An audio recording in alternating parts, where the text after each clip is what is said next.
começa a ser articulado entre políticos e a família Collor. O presidente decide processar o irmão por injúria, difamação e calúnia. Segunda-feira, 25 de maio. O presidente divulga uma carta aberta à nação. Afirma que as acusações de Pedro Collor são insensatas e insanas. O presidente faz o primeiro pronunciamento através de cadeia nacional de televisão.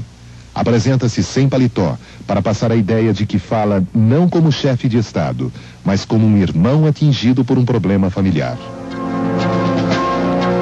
Terça-feira, 26 de maio. O Congresso decide formar uma comissão parlamentar de inquérito para investigar o caso PC Farias. E a Polícia Federal abre inquérito para apurar as denúncias de Pedro Collor. Quinta-feira, 28 de maio. Pedro Collor depõe na Polícia Federal e apresenta o organograma de um ministério paralelo, montado por PC Farias para liberar, desviar e manipular verbas públicas. Segunda-feira, 1º de junho. Instalação e abertura dos trabalhos da CPI. Quinta-feira, 4 de junho. Depoimento de Pedro Collor à CPI. Ele dirige as acusações contra PC, poupando o irmão presidente. Terça-feira, 9 de junho. PC Farias depõe na CPI. Nega ter intermediado verbas e montado uma rede de influência dentro do governo.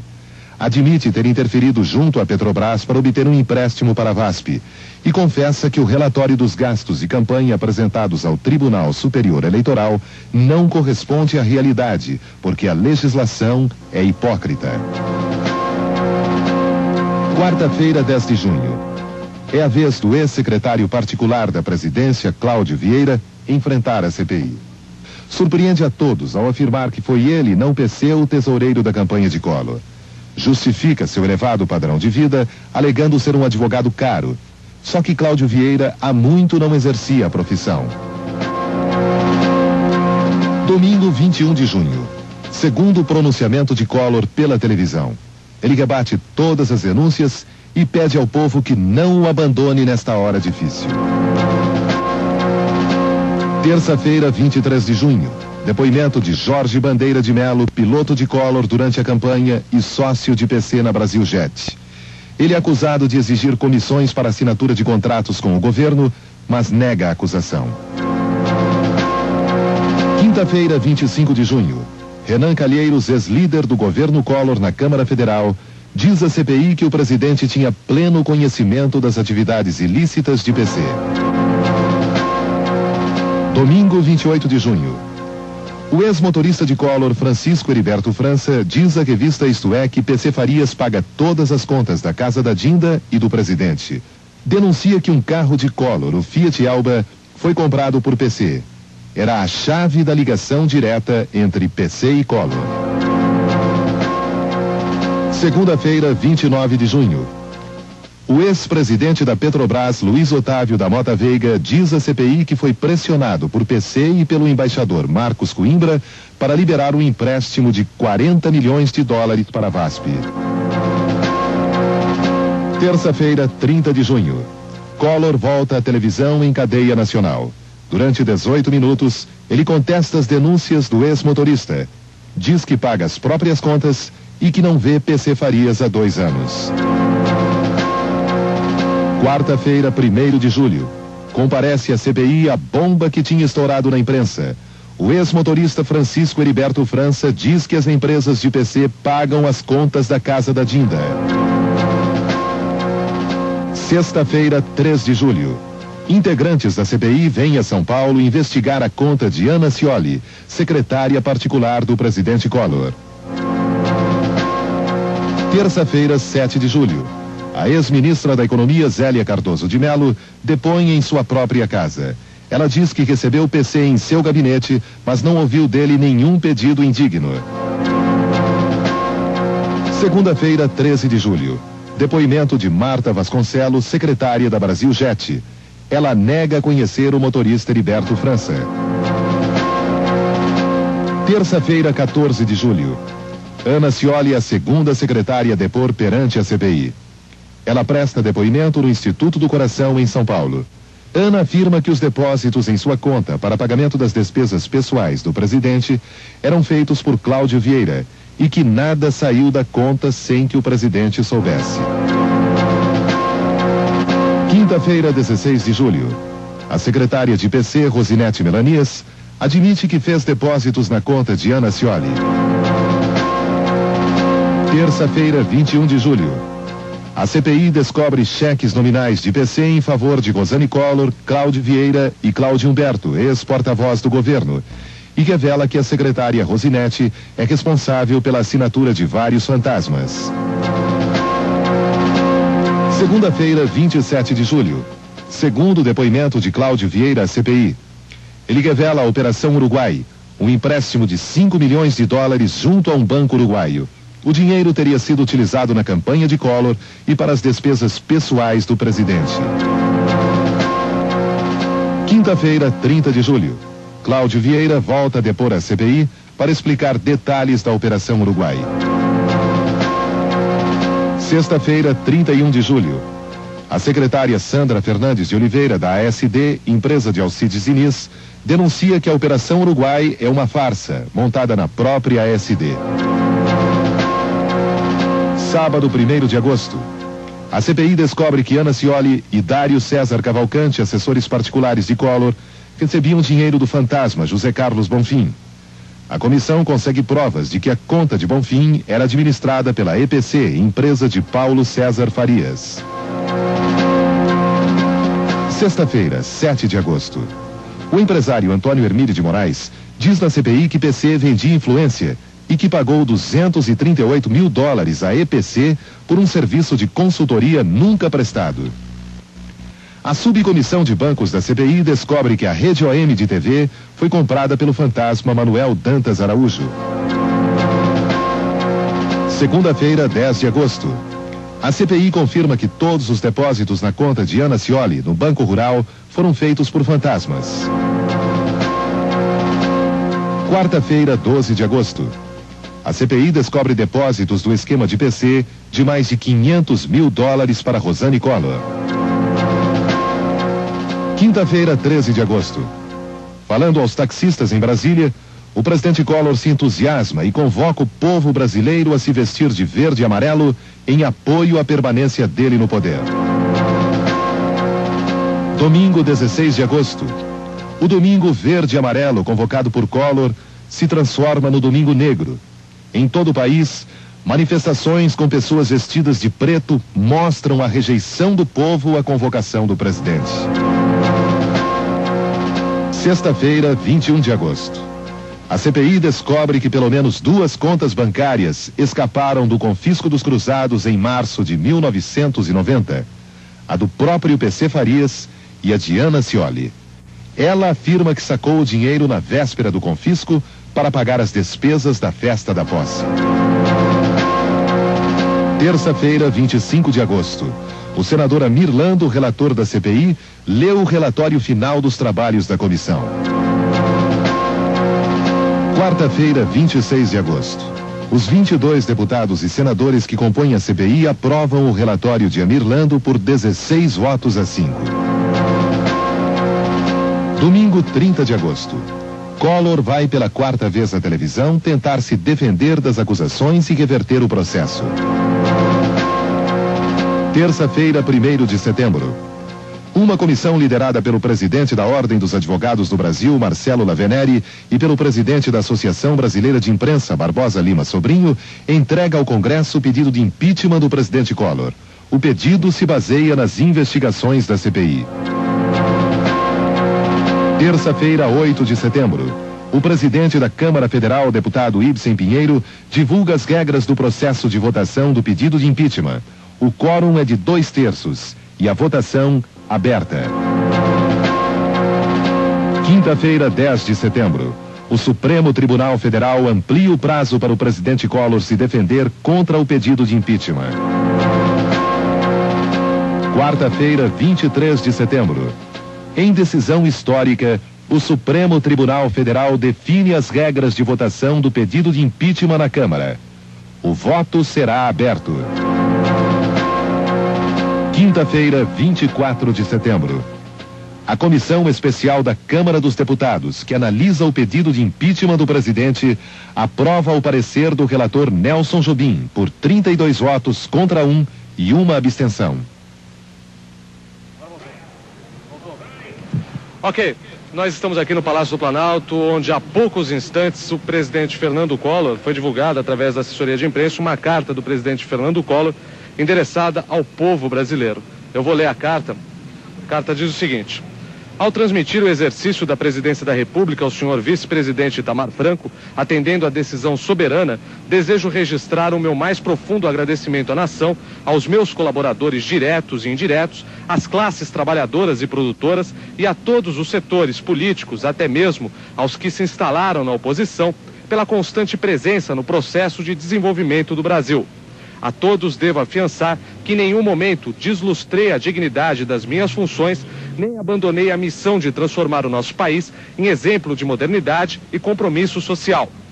Devo salientar por igual que as averiguações inspiradoras da decisão constitucional, agora cumprida, foram pessoalmente por mim determinadas, quer seja no âmbito do Ministério da Justiça, da Economia e de quaisquer outros, no intuito de que não faltassem informações para suprir os reclamos dos órgãos apuradores do Legislativo, do Judiciário e do Ministério Público Federal. Passo a chefia do governo ao meu substituto legal, na forma da Constituição, com a consciência e a alma limpas, sem nenhuma mágoa, a tisnar-me o espírito, mas guardando a convicção plena de que não perdi o afeto do coração do povo e de que ele se tornará mais confiante quando conhecer a verdade, provinda dos que julgarão o fato político, do qual me tornei centro principal. Desejo, finalmente, que a bondade e a justiça de Deus continuem a iluminar a vocação democrática desta nação, tornando a vida pública cada vez mais transparente, justa e digna de ser exercida pelos que amam o Brasil e rezam por seu vitorioso destino. Palácio do Planalto, às 9h35 do dia 2. Com as massas. O visual jovem, atlético, acrescenta pontos, faz a cabeça do eleitorado e passa sem problemas pelo primeiro turno. No segundo, lança a mão de um expediente duvidoso, o caso Miriam Cordeiro, e vence o adversário do PT, Luiz Inácio Lula da Silva. 35 milhões de brasileiros apostam na promessa de mudança. E mesmo antes da posse, o jovem presidente impunha seu estilo. Recusou o Palácio da Alvorada como residência oficial. Anunciou que o novo endereço do poder seria a própria casa do presidente. A Casa da Dinda, no Lago Norte, em Brasília. Posando de estadista moderno, Collor corre Estados Unidos e Europa.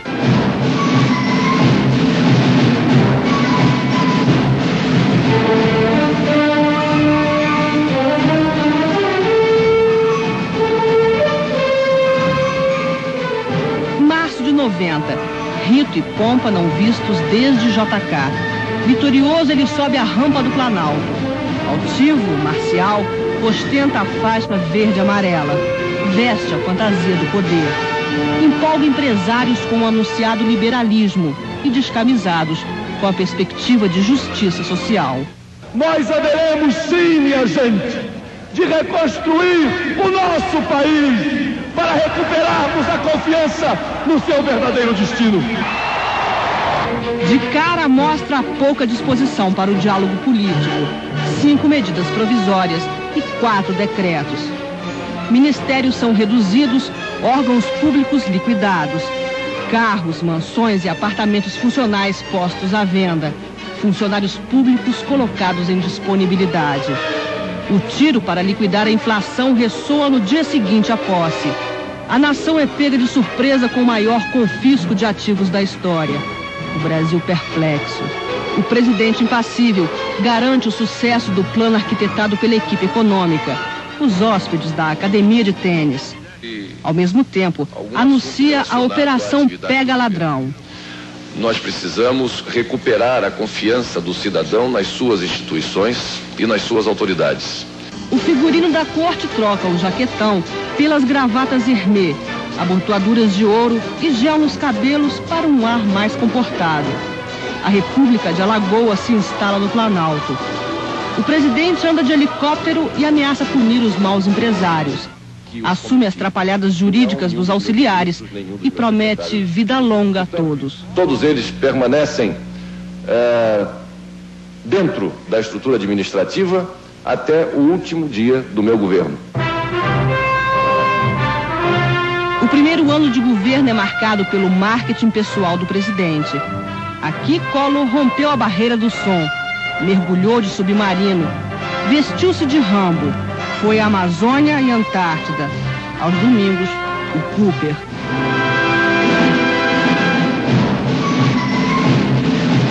Mas o verdadeiro momento de consagração do presidente é a rampa do Palácio do Planalto, símbolo e síntese do marketing.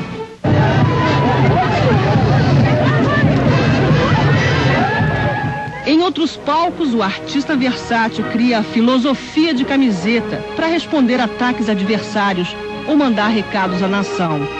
Os bilhetinhos ao porta-voz são mais um recurso de cena. O porta-voz, aliás, é a tradução perfeita do estilo bateu, levou. Apesar da frágil base política, o presidente navega em águas tranquilas nos primeiros tempos. Usa e abusa do artifício da medida provisória. A lua de mel com a bonança termina quando os amargos remédios impostos ao país dão mostras de que não eram assim tão eficientes e milagrosos. Explodem greves, conflitos, os empresários atacam a política econômica. A popularidade do presidente começa a ser arranhada. Ele não perde a pose, nem mesmo quando surge o bolero do fulminante caso de amor entre os ministros Zélia e Cabral. Sai Cabral, entra Passarinho.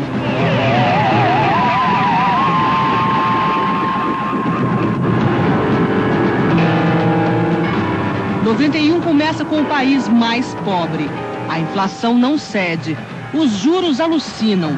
O governo perde crédito, edita mais um choque econômico, o Plano Collor II. O Brasil mergulha na recessão. O mercado é aberto às importações e ao capital estrangeiro. A imagem do presidente não convence mais. Ele começa a cavar o apoio dos políticos e das elites, antes desprezado. Prega o entendimento e declara a aliança com Brizola. O dia de hoje é marcado, senhor governador, autoridades, pelo símbolo da cooperação, pelo símbolo da maturidade política. Os esforços rendem pouco. Sob ataques constantes, o presidente deixa cair a máscara aristocrática, esculpida com cuidado. De maneira aparentemente inesperada, perde a compostura. O meu pai já dizia, desde quando eu era pequeno, que eu havia nascido com aquilo no rosto, e tenho mesmo para enfrentar a todos aqueles que querem conspirar contra o processo democrático. Na despedida da ministra Zélia, aliada de primeira hora, Collor tenta esconder o pesar. A câmera, porém, flagra a expressão contida. Com Marcílio na economia é a vez de estilo soft. A fisionomia do presidente, no entanto, é pesada. Está mais sério, envelhecido. Vem a crise conjugal. A primeira-dama, Rosane Collor, integra o rol dos escândalos que começam a pipocar em toda a administração. É acusada de desviar verbas da LBA, favorecendo parentes de Canapi. O presidente tira a aliança do dedo, sem pudor de exibir na corte seu descontentamento. Rosane chora. No final, cede e deixa a LBA. A reconciliação pode ser vista a cores em todo o Brasil.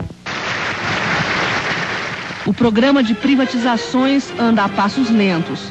O Indiana Jones está aposentado. Collor vende sobriedade.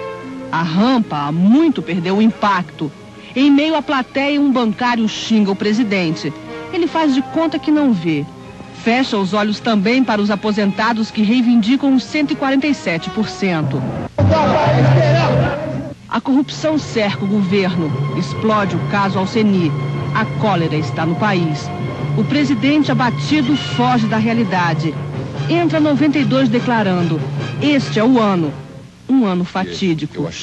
Os escândalos se multiplicam. A visível decadência de Collor levanta boatos sobre sua saúde. Mais do que uma informação, talvez seja o desejo de quem escreva essas alevosias, essas mentiras. As trapalhadas do ministro Magri são mais uma pedra no sapato do presidente. Com um sorriso amarelo, ele procura uma justificativa. Em vão. A popularidade despenca. O troca-troca de ministros e auxiliares iniciado com a sucessão de denúncias leva a uma reforma mais ampla nos quadros do governo. Na Procuradoria-Geral da República, mais de 200 inquéritos se acumulam. Tráfico de influência, superfaturamento e contratos sem licitação são pratos de todo dia. Collor mantém o perfil autoritário, mas estrategicamente estende a mão aos políticos. Cláudio Humberto se vai enterrando a política do bateu-levou, substituída pelo é dando que se recebe. E o presidente acaba não recebendo muito. Sucumbe em meio à onda de denúncias.